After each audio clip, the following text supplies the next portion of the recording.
It seems like it's been months, but the past 2 weeks has been just an incredible amount of work put in to make sure that we correct the errors that we had. I guess that was 2 weeks ago today. Well, JCPS Superintendent Marty Polio there saying the district is still working to shorten routes and get kids home as fast as possible after what he called the transportation disaster on the very first day. And you heard it right. That day happened exactly 2 weeks ago. Hello, everybody, and thanks for joining us tonight at 6. I'm Doug Proffitt. Marty Polio with some headlines today. The new bus tracking app is now working for parents, and this current bus plan could be overhauled again during the fall break. A big decision about that is ahead. Grace McKenna explains the solutions. After that day one busing disaster, transportation issues have really dominated the conversation within JCPS for the first few days of school.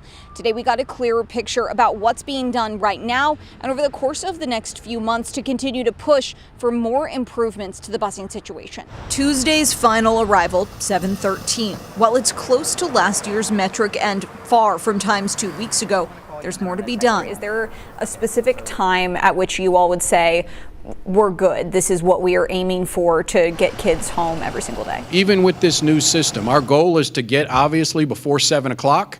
Our last student dropped off. We think we will get there. JCPS says it's cutting down on long routes and in the next 2 days will eliminate unused stops. I asked Dr. Polio what that means for families choosing to drive until bus times improve. Yeah, we'll communicate. I can't say exactly how we're going to do that, but we'll communicate with families. Another short-term fix, the district's new bus tracking app rolled out Tuesday night. Leaders say a chief hurdle will be adding bus changes for maintenance and subs. As you can imagine, with 600 buses, there are changes daily, sometimes 10% of those. Polio said in addition to gradual efficiency improvements, the district is still considering a complete overhaul of routes. We're committed to doing that if that's what we need. JCPS transports the majority of its more than 90,000 students, even through the driver shortage. Something Polio points out isn't the norm for large school districts. There are about 1,300 bus drivers short in Chicago public schools. And may have to change. These challenges will continue to the point where we're going to have to evaluate, do we continue to provide these services